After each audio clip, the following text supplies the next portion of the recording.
Hebreus capítulo 12. Hebreus capítulo 12, nós vamos ler um dos textos mais importantes para um jovem em toda a Bíblia, para um jovem que quer correr no propósito de Deus. Hebreus 12, nós vamos ler os 4 primeiros versos. Hebreus 12, verso 1 ao verso 4. Diz assim a palavra de Deus. Enquanto você está abrindo aí, Israel subirá, meu irmão amado, que alegria estarmos juntos. Diz assim: portanto, também nós, uma vez que estamos rodeados por tão grande nuvem de testemunhas, livremo-nos de tudo o que nos atrapalha e do pecado que nos envolve, e corramos com perseverança a corrida que nos é proposta, tendo os olhos fitos em Jesus, autor e consumador da nossa fé. Ele, pela alegria que lhe fora proposta, suportou a cruz, desprezando a vergonha, e assentou-se à direita do trono de Deus. Pensem bem naquele que suportou tal oposição dos pecadores contra si mesmo, para que vocês não se cansem nem desanimem. Na luta contra o pecado, vocês ainda não resistiram até o ponto de derramar o próprio sangue. Que a palavra de Deus frutifique nas nossas vidas, em nome de Jesus. Você já pensou alguma vez em desistir na caminhada? Se você pensou, fica tranquilo, porque todo cristão verdadeiro passa por isso. Jesus diz: bem-aventurados os perseguidos por causa da justiça, porque deles é o reino dos céus. Quando você se sentir pressionado, pressionada, lembra do que Jesus disse. Quando você se sentir combatido na sua fé, lembre-se do convite de Cristo: vinde a mim os que estão cansados e sobrecarregados, e eu vos aliviarei. A vida cristã é comparada nesse texto com uma corrida. Ela é comparada com uma maratona muito longa. Essa corrida, a vida cristã, tem pelo menos 4 características muito claras. Primeira, é uma corrida longa. O Evangelho é uma prova de resistência. Ele não é algo que é veloz no sentido de fogo de palha. Uma vez, eu estava na igreja e a mulher perguntou assim para o pastor: pastor, é verdade que depois que a gente batiza, a gente enfrenta 40 dias de muita luta e muita provação? Isso é verdade? Depois do batismo nós sofremos 40 dias de muita provação? E o pastor respondeu: irmã, isso aí é mentira. Não são 40 dias, é o resto da vida de lutas, provações, tentações, porque a vida cristã é uma corrida, em primeiro lugar, longa. Sabe qual que é a palavra usada aqui para corrida? É a palavra grega agona, de onde vem a palavra que nós falamos hoje, agonia. A vida cristã, ela é sem imediatismo, ela não é algo instantâneo. O discipulado e a formação do caráter de Cristo na sua vida. Primeira característica, longa. Segunda característica da vida cristã é que é uma caminhada difícil. Não apenas é uma caminhada longa, mas é uma caminhada exigente. A fé cristã, ela então é algo que nós devemos correr.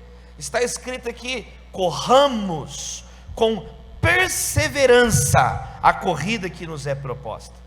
Não está dizendo andem de qualquer jeito, ou vão passeando pela caminhada, mas corram com perseverança. Por quê? Porque é difícil. A vida cristã não é um caminho largo, Jesus ensinou, é um caminho estreito, e é necessário então perseverança e não frouxidão, perseverança e não desistência, caráter, firmeza. Então essa é uma segunda característica da vida cristã. ela é impossível aos homens, mas o Espírito Santo nos capacita, amém? É uma caminhada longa, é uma caminhada difícil, e em terceiro lugar, é uma caminhada realizável. Apesar de ser exaustiva e exigente, a caminhada cristã, ela é execuível, é possível ser um cristão, é possível ser uma mulher de Deus, e o capítulo 11 de Hebreus mostrou isso. O capítulo 11 de Hebreus é conhecido como a galeria dos heróis da fé. São medalhistas na caminhada com Deus, são pessoas que completaram o caminho, que guardaram a fé, que combateram o bom combate. Louvado seja o Deus por essas pessoas. É possível você seguir a Deus. O inimigo, ele quer mostrar, dizer, insinuar que é impossível você ser uma pessoa santa de Deus. Isso é uma mentira, isso já está repreendido em nome de Jesus. Você pode viver uma vida abundante em Cristo. Sabe, tem um texto que eu acho tão legal em Tiago, capítulo 5, verso 17, que diz que Elias era um cara normal. Elias era um ser humano como eu e você, e ele orou, e até o clima mudou, a chuva, a temperatura mudou. Deus agindo em respostas às orações, diz a palavra de Deus em Tiago capítulo 5, verso 17, Elias era um humano como nós. Então, meus amados irmãos, não se esqueça dessa terceira característica: a vida cristã é possível ser vivida. E a quarta característica é que ela é individual, é exclusiva. Ninguém pode correr a vida cristã no teu lugar, porque é uma coisa óbvia, ninguém pode viver a sua vida por você. Cada um tem que carregar a sua cruz. Jesus disse: quer me seguir? Pegue sua cruz e siga-me. O que Jesus ensinou? Quer orar? Vá para o teu quarto e ore ao teu Pai que está em secreto. Não existe salvação por procuração. Eu estava contando aqui, eu sou filho de pastor, neto de pastor, bisneto de pastor. Meus 8 bisavós foram pastores, pregadores do Evangelho. O Antônio, que pregou aqui, Igreja Batista. O meu outro bisavô, Stefan Paley, que era ucraniano. Gente, eu não sou o presidente da Ucrânia, eu tenho que explicar isso. Tem gente que fala que eu sou o presidente da Ucrânia, o Zelensky, porque o meu bisavô, Stefan Paley, ucraniano, aqui em Lucélia, interior de São Paulo, com a minha bisavó Varvara. Eles vieram de Chernokov e eles plantaram a Igreja Batista. A igreja foi construída no terreno da família, foi onde minha mãe nasceu, também servo de Deus. Por parte do meu pai, meu outro bisavô, servo de Deus, Anísio Pereira do Lago, Igreja Presbiteriana Independente. E meu outro bisavô, José de Benedito, da Igreja Batista da Lapa. Gente, você pode ser filho de pastor, neto de pastor, bisneto de pastor. Na minha casa o cachorro é pastor belga, o outro é pastor alemão, é todo mundo pastor. Mas não é o sobrenome que salva, é o sangue de Jesus que te salva. E você precisa ter a sua experiência com Deus.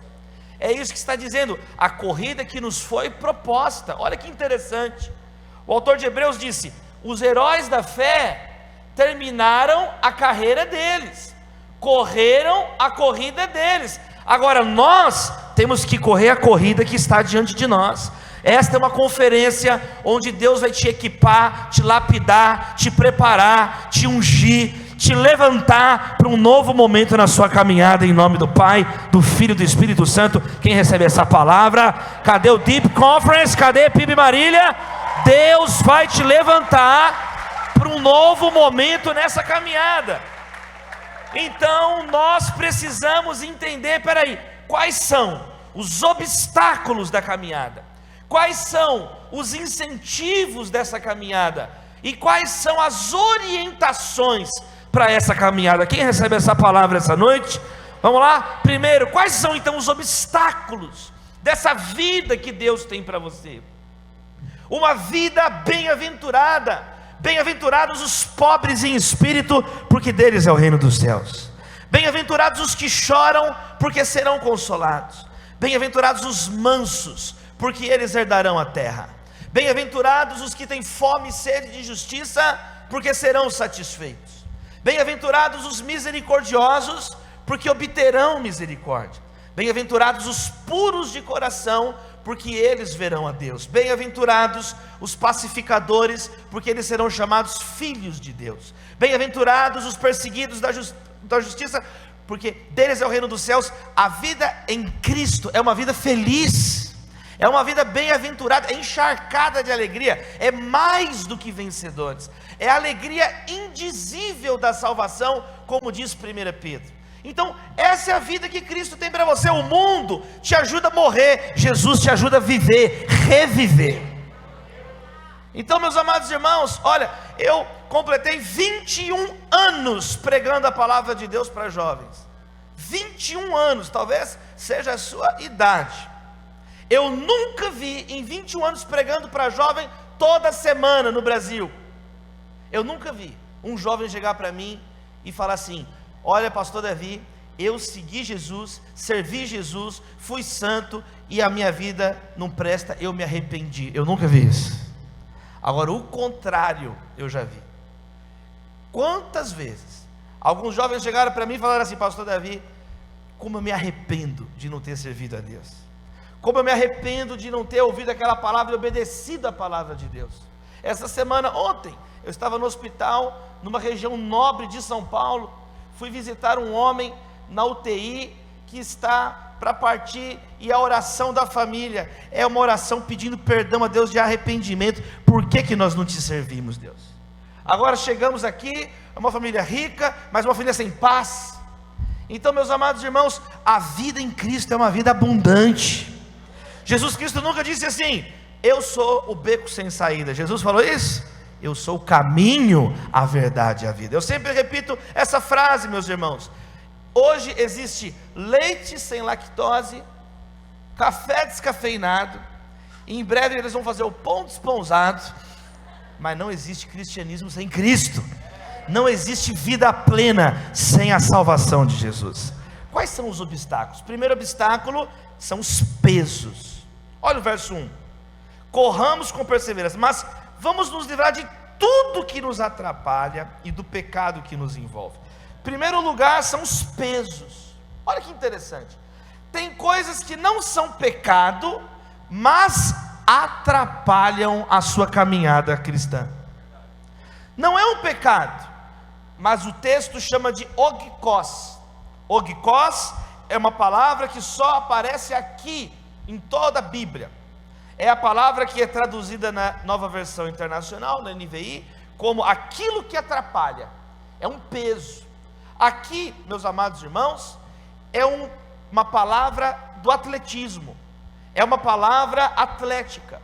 É como se fosse uma gordura extra. É como se fosse uma gordura extra, e o corredor não consegue correr tão velozmente, porque ele está um pouco acima do peso. Então, meus amados irmãos, essa palavra é usada para descrever na nossa vida coisas, situações, pessoas, ambientes, atividades, pensamentos, ideias, projetos que não são pecaminosos, mas vão atrapalhar a tua vida com Deus, vão prender, vão te deixar mais lento.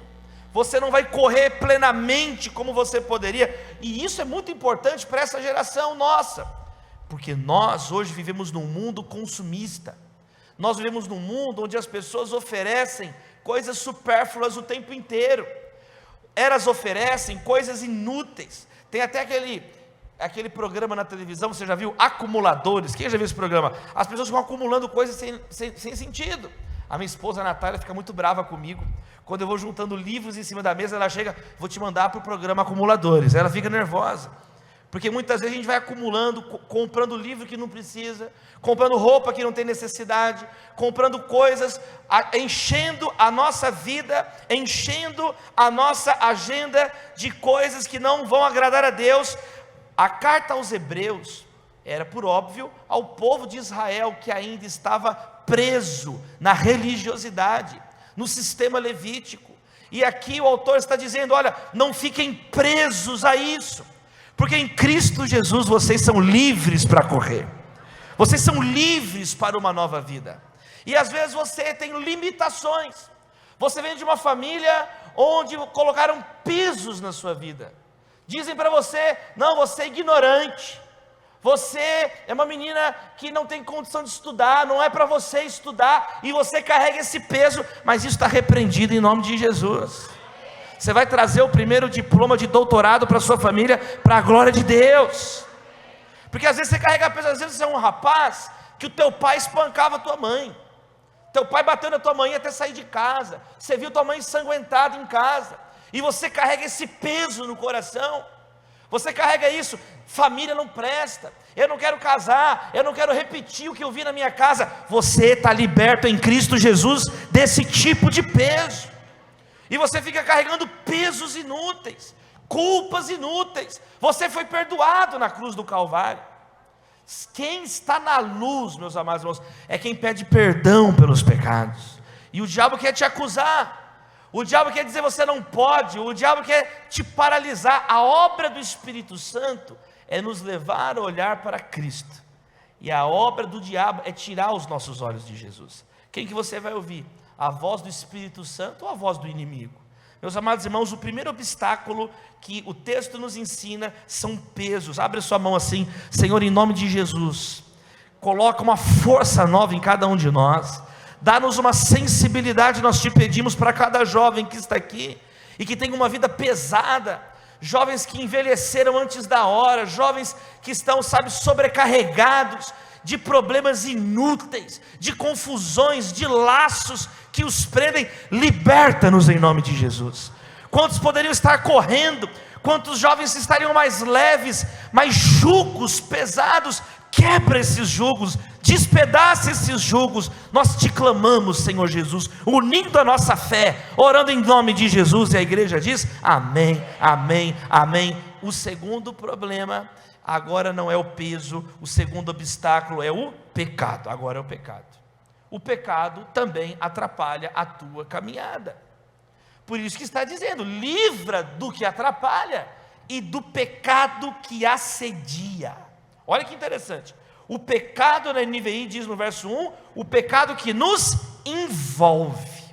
E aqui é outra palavra do atletismo. É uma palavra que é como se fosse assim, uma roupa inadequada para a corrida. Então tem os pesos, tem gordura que me impede. E agora o pecado, fala do pecado como uma roupa de frio, pesada. Como que eu vou correr velozmente com uma roupa pesada, com uma bota muito pesada? Como que eu vou correr com uma roupa de astronauta? Como que eu vou correr com uma roupa pesada de mergulhador? É isso que o texto está dizendo. E o texto está dizendo que o pecado é como uma roupa assim para uma corrida. Ele te envolve. Não é uma coisa simples, é algo que, meus amados irmãos, se nós não estivermos na presença de Deus, o pecado nos derruba. Porque o nosso coração é um poço de pecado, Jesus ensinou. É do coração que vem o homicídio, é do coração que vem o adultério, é do coração que vem a imoralidade. E você não corre o que Deus tem na sua vida, você não cumpre o teu ministério por causa do pecado. Então nós temos que nos livrar do pecado. Como eu me livro dos pecados? É no sangue de Jesus, é no arrependimento, sabe o que é uma bênção na vida de uma pessoa? Períodos de consagração a Deus.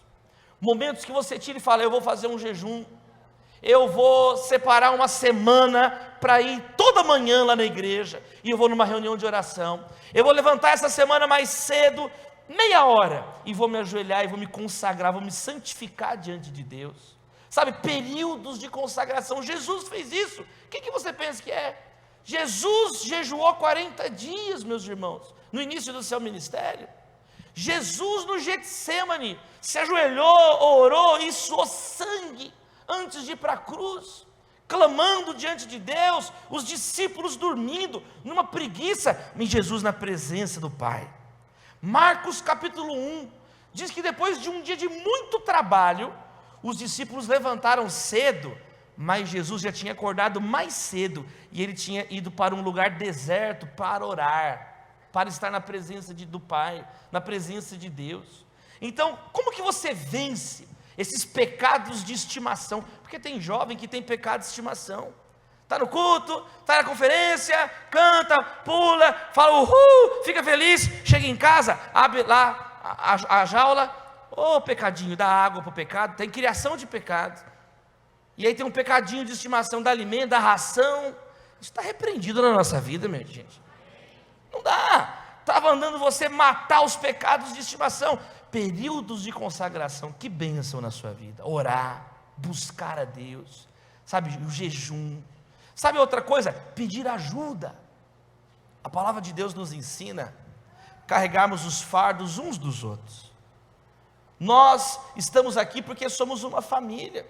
É para isso que Deus levanta pastores na igreja. Quantos jovens gostariam de ser membros desta igreja? Quantos jovens que eu encontro, quantas pessoas gostariam de ter um pastor, sabe, que intercede, que ora, e Deus tem levantado nesta casa de oração pastores. É para isso que tem pastor na igreja. Pastor não é coaching, pastor não é empresário, não existe ministério com fins lucrativos na Bíblia. Pastor foi chamado para apacentar o rebanho de Deus, e o pastor, ele vai prestar contas a Deus, que é o supremo pastor, Jesus Cristo. Pastor tem um chamado sacrificial. Quem foi o primeiro pastor da história da Bíblia? Abel. O que aconteceu com ele? Morreu. O pastor nasceu para morrer, meus irmãos. Pastor nasceu para morrer, não é, pastor Domingos? Pastor não nasceu para ficar sendo massageado, agradado. A pessoa não tem uma vocação. E você está na igreja, você tem que falar assim: eu estou com um pecado, eu preciso procurar o pastor. Pastor, eu preciso de ajuda. Claro que tem uma equipe. Quantos estão entendendo? Amém, queridos? Estende a mão para o pastor Domingos, vamos orar por ele. Deus, obrigado. Obrigado por esta família que o Senhor tem levantado. Obrigado porque esta é uma igreja conhecida por ter um servo de Deus, um pastor. Olha, Pai, nós oramos para que o Senhor proteja, guarde o casamento, guarde a família, guarde a saúde, Senhor, do teu servo. Nós oramos em nome de Jesus, amém, queridos? Hebreus ensina você a orar pelo teu pastor. Hebreus 13 ensina você a olhar para o resultado da vida do teu pastor aqui na terra, e imitar a fé dele, porque Jesus Cristo é o mesmo ontem, hoje e eternamente. Hebreus 13, versos 6, 7 e 8, leia a palavra de Deus na página seguinte.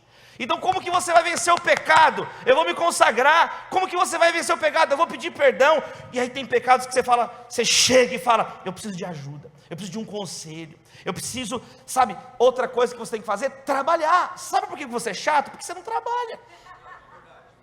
Ninguém te suporta, você é uma pessoa insuportável, você só reclama, você não serve para nada. Uma vez um jovem chegou para mim e falou assim: pastor Davi, eu só não morro de preguiça, porque eu tenho preguiça de morrer. Eu falei assim: pelo amor de Deus, ninguém aguenta uma pessoa assim, uma pessoa que vive reclamando, uma pessoa que vive perturbando. Eu sempre conto a história, quando eu fui conseguir o meu primeiro emprego de estagiário, no escritório de advocacia, e aí eu cheguei, e aí quando eu entrei na sala da entrevista de emprego, a advogada que ia fazer a pergunta, ela estava desolada, ela estava inconsolável, ela estava assim, ó. Aí eu sentei e ela falou assim: vamos lá, né? Ô menino, você acredita que o último candidato que sentou aí, ele não sabia me responder o que é um protocolo? Gente, eu não tinha a menor ideia que era um protocolo. Eu tinha acabado de fazer 18 anos de idade, estava no começo da faculdade, eu não tinha a menor noção. Eu virei para ele e falei assim: protocolo. Quem não sabe o que é um protocolo? Eu falei assim: eu não sei, mas eu aprendo. Ela olhou para mim assim: doutora Janaína, gostei de você, vou te contratar. Você é burro igual os outros, mas é esforçado. Eu gostei de você. E aí me contratou, louvado seja Deus. Teve um dia, o meu chefe era o doutor Eduardo Neuschwander e o doutor Edson Heckel, dois grandes advogados lá em Minas Gerais. E aí, teve um dia que o doutor Eduardo recebeu os clientes na sala dele, eram pessoas importantes lá do Banco Mercantil, era uma coisa assim muito importante para o escritório. E aí, a mulher que era responsável de levar o cafezinho, essa mulher foi embora. Ela nunca mais voltou, ela sumiu esse dia, essa mulher está foragida até hoje, ela desapareceu. Aí, cadê a mulher que vai trazer o café? Cadê a fulana? E aí não tinha café, e o doutor Eduardo ligando lá para cima: gente, traz uma água, um café aqui, chegou, nós temos que receber bem, né? Nós temos que receber bem, são os nossos clientes e tal, cadê o café que eu pedi a água? E aí a mulher não estava, e ninguém queria levar, as advogadas, onde você viu?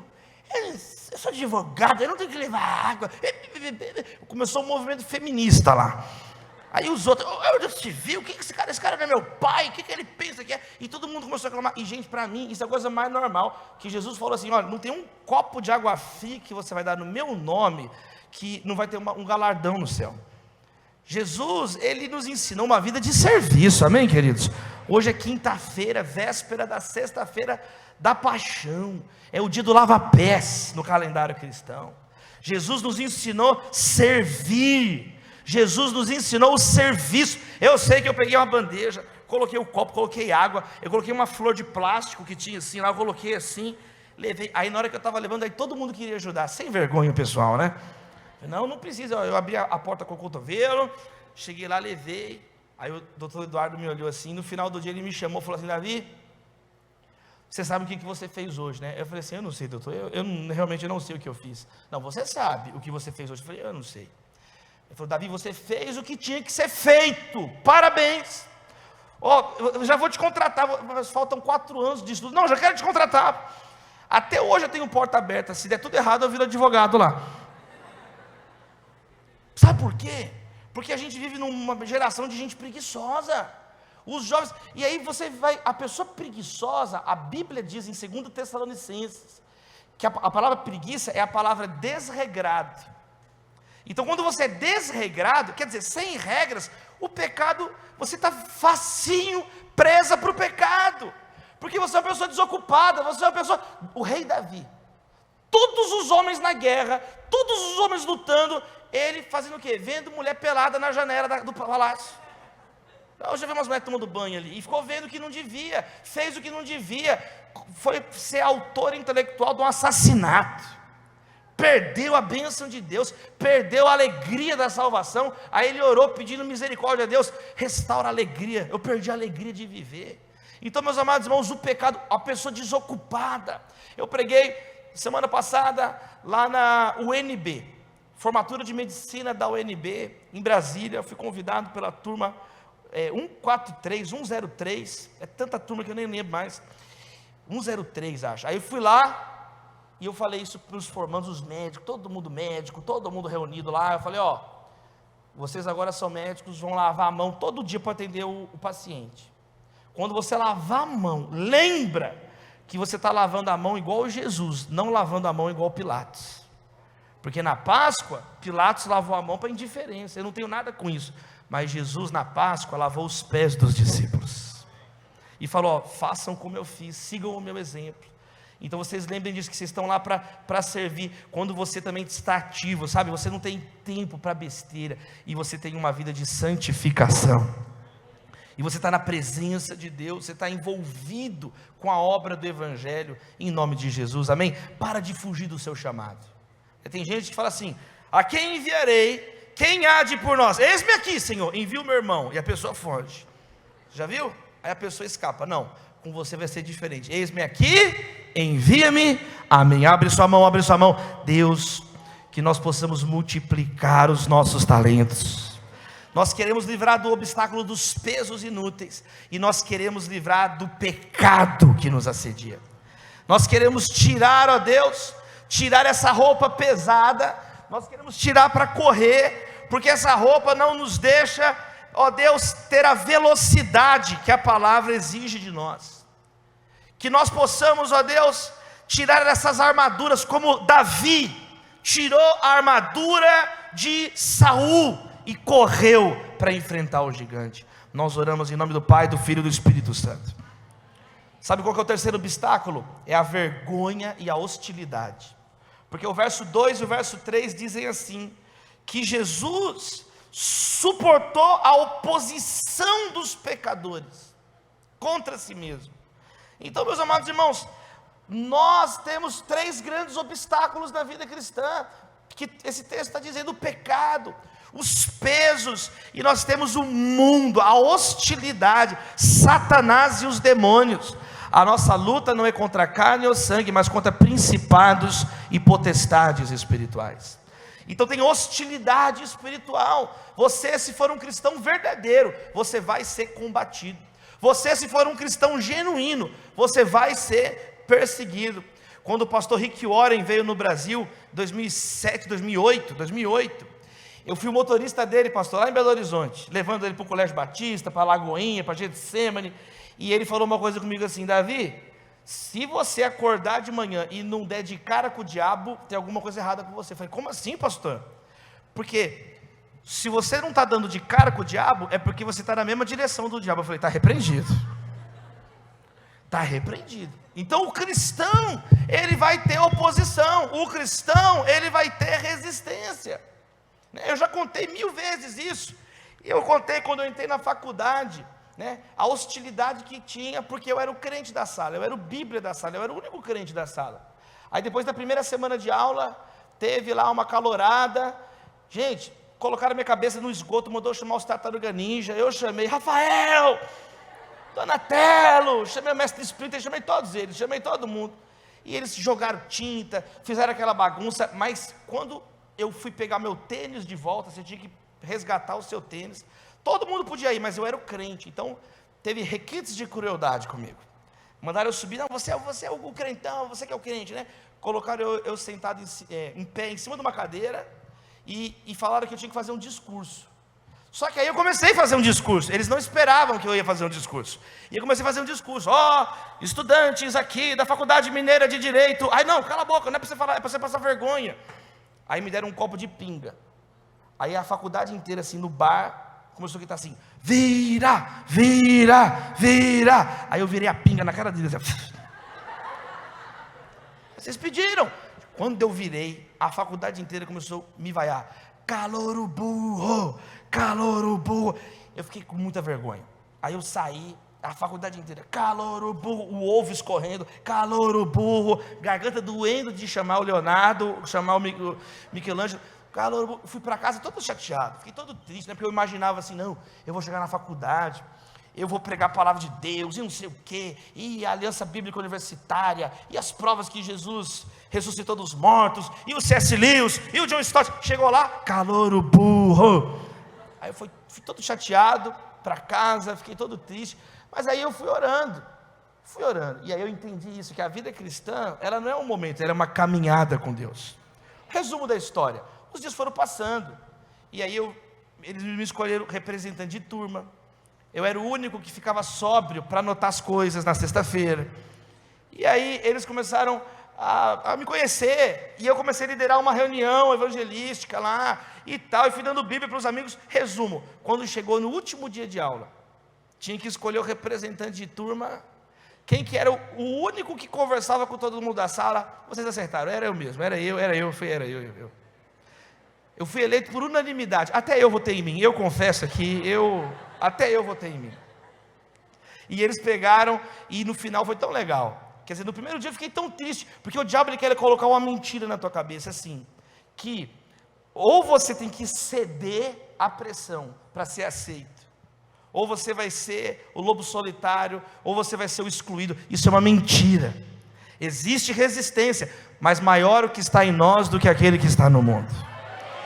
Quando o leproso tocava em Jesus, não era a lepra que contaminava Cristo, era Cristo que curava o leproso. Então um servo de Deus, você é uma serva de Deus, então vai ter sim vergonha, vão ter momentos de perseguição. No início do ministério, 16 anos atrás, quando eu fui ordenado pastor, 16 anos atrás, eu preguei em Guarapari, lá no interior do Espírito Santo. E quando eu preguei lá em Guarapari, eu preguei uma mensagem que chamava: todo mundo odeia o cristão, era o nome do sermão. Todo mundo odeia o cristão. E aí eu preguei sobre perseguição, lá na carta de Pedro, e falei: gente, a vida cristã tem perseguição e tal. No final do culto fiz o apelo, veio um jovem, o nome dele é Caetano Maioli. O Caetano veio na frente, e ele foi o único que veio aquele dia, e ele chorando, e aceitou Jesus, recebeu Jesus e tal. Eu encontrei o Caetano, pastor, anos depois. O Caetano hoje é seminarista, é um pastor, e era um cara envolvido com um monte de coisas erradas. Os amigos dele lá no crime foram tudo morrendo um atrás do outro, e ele foi salvo, ele foi liberto, ele tem uma família abençoada. E ele chegou para mim e falou: Davi, aquele dia eu encontrei Jesus, hoje agora você é um pastor, eu estou liderando juventude aqui na igreja. E ele me disse assim: aquele dia, naquela palavra, eu fiquei pensando assim: peraí, a minha vida já é muito difícil, eu já sou perseguido, a minha vida já é difícil, e ainda vou morrer e vou para os quintos dos infernos? Não, já que é para sofrer, eu vou sofrer com Jesus, mas eu vou estar onde Jesus estiver. E hoje ele é um homem de Deus, louvado seja Deus. O que eu quero te dizer, aplauda o nome de Jesus, louvado seja o Senhor.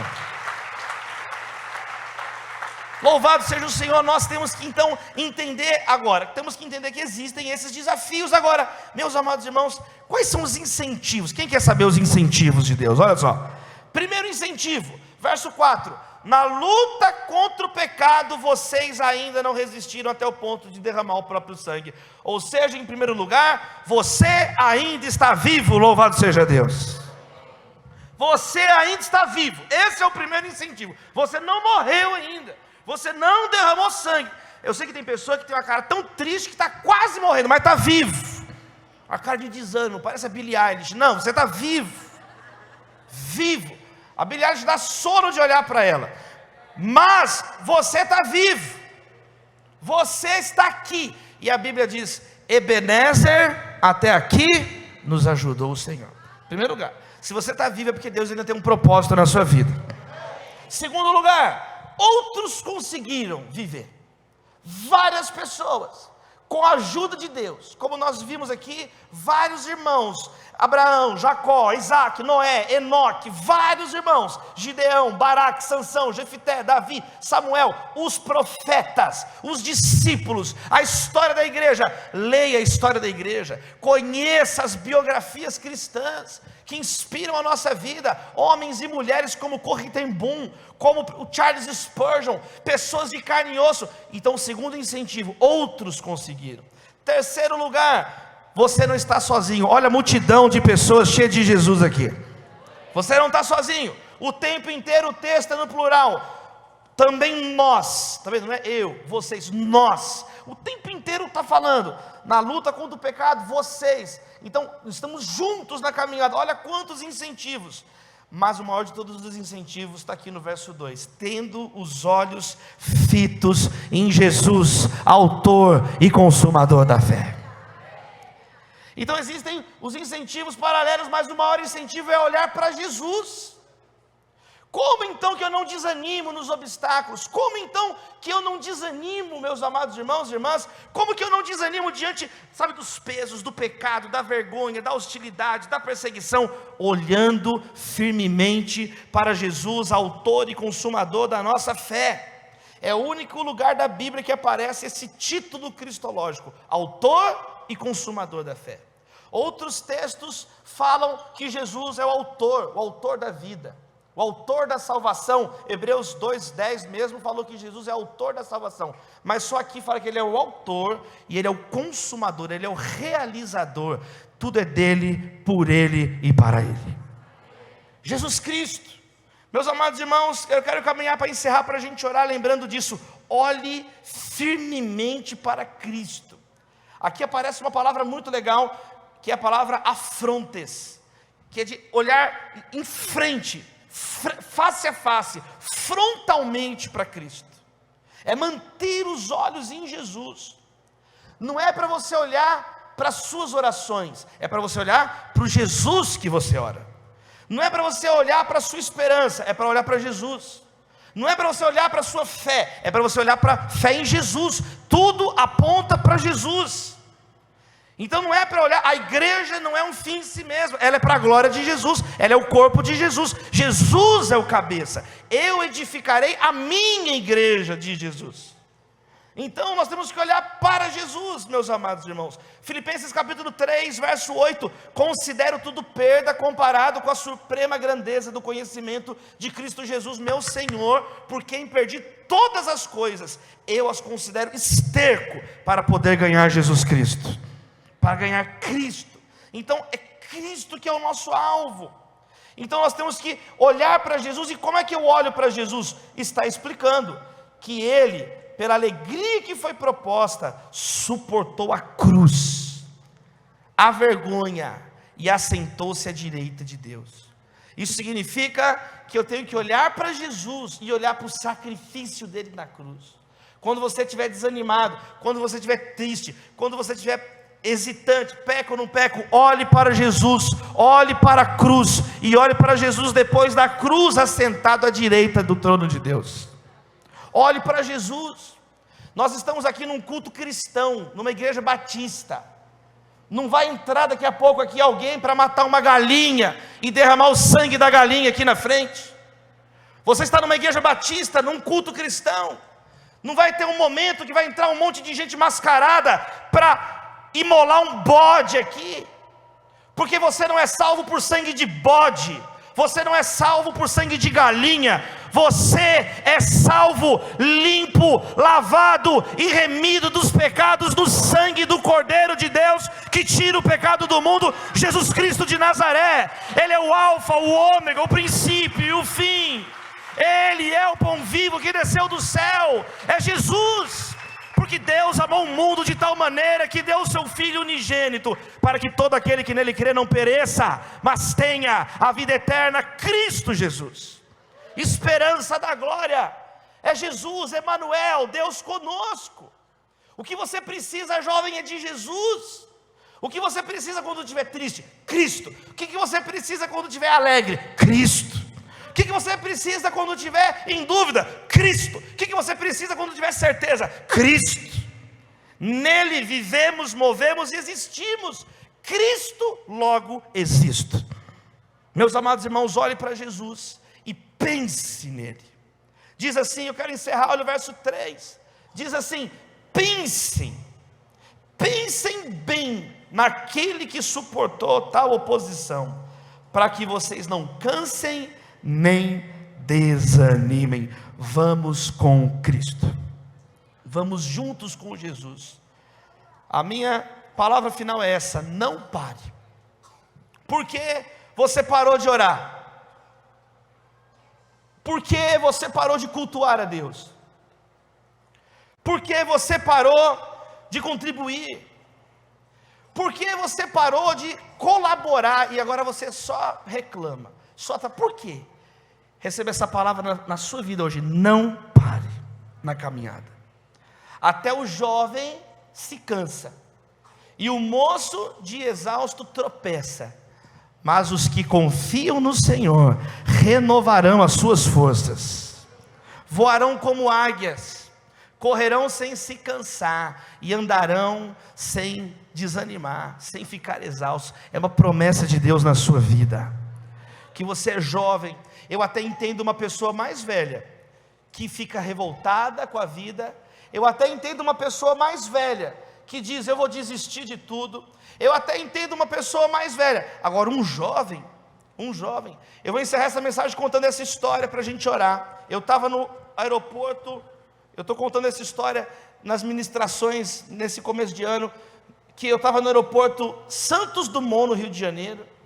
E aí de manhã, segunda-feira, gente, tinha uma fila enorme, e não tinha como passar daquela fila, e as pessoas ficavam apitando no detector de metais. A pessoa entrava, apitava, tirava o relógio, entrava, apitava, tirava o cinto, apitava. É um robô, a pessoa era um robô, ela apitava, e eu estava parado ali no meio, e eu virei e falei assim: eu não vou ficar aqui parado olhando, eu vou começar a orar. Pus um fone, comecei a ouvir um louvor, e comecei a orar: Deus abençoe essa pessoa, Senhor. É um ciborgue, Deus, tem misericórdia dele.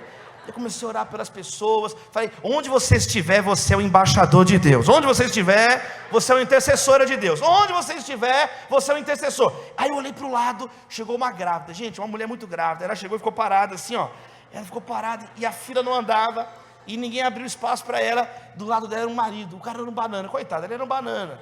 Tem aquele livro, né? Diário de um Banana. É a história desse homem. Esse homem, ele era um banana. Ele ficou parado assim, ó, não fazia nada. E eu estava lá, ouvindo louvor, orando. Falei: Deus, nós estamos aqui focados no Evangelho, Senhor. E eu olhei para a grávida. Aí ninguém abriu espaço para a grávida. Eu falei assim: oh! Todo mundo olhou. Gente, tem uma grávida ali. Qual que é o problema de vocês? Isso não é um favor, é o direito, ela é grávida. Aí as pessoas: oh, eu não tinha visto. Olha, eu não tinha visto. pode passar. Aí a grávida passou toda feliz. Ô Senhor, obrigado Senhor. O bebezinho, o banana, o marido não sabia que planeta ele estava. Aí eles passaram. Aí todo mundo sem iniciativa ficou me olhando assim. E agora a gente faz o que? Nada, segue a vida de vocês, converta, arrependa dos pecados de vocês, segue a vida. As pessoas sem iniciativa, você vai brilhar a luz de Jesus, onde você estiver, olho fixo em Jesus. Eu sei que eu passei. Conclusão, quando eu virei assim, que eu saí, ela estava com o marido bem na porta ali, tem uma banca assim, ela estava parada na frente da banca com o marido, e ela me esperou para agradecer. Falou: Senhor, obrigado que você me ajudou. Eu quis esperar para te agradecer. Obrigado de verdade. Meu Senhor, que obrigado é esse? Muito obrigado. E eu fiquei olhando para ela, que legal. E ela falou: você mora aqui no Rio de Janeiro? Eu falei: não, eu sou de São Paulo, eu sou pastor, eu vim falar na igreja aqui ontem. Aí ela: mas você é pastor? Eu falei: sim, eu posso fazer uma oração por vocês? Eu posso fazer uma oração para o meu bebê? Eu tenho que ajoelhar. Eu falei: não, pode ficar de pé, fica de pé. Mas eu quero orar por você. E eu orei: Deus abençoe esse marido, Senhor, não tem condições, olha para ele. Senhor, tem misericórdia dessa mulher. Eu orei pelo bebê, eu orei por ela. A grávida começou a chorar, tadinho, que bonitinha. Ela começou a chorar. E numa fila de aeroporto, que você podia ficar reclamando, praguejando, sabe o que eu quero te dizer? Em todos os momentos, olhe para Jesus. E você vai ser luz, você vai ser sal, de onde você menos imagina. Deus abre uma porta para você pregar, para você orar por alguém, para você abençoar uma família. Em nome de Jesus, fica firme na caminhada, não pare, e que Deus abençoe vocês.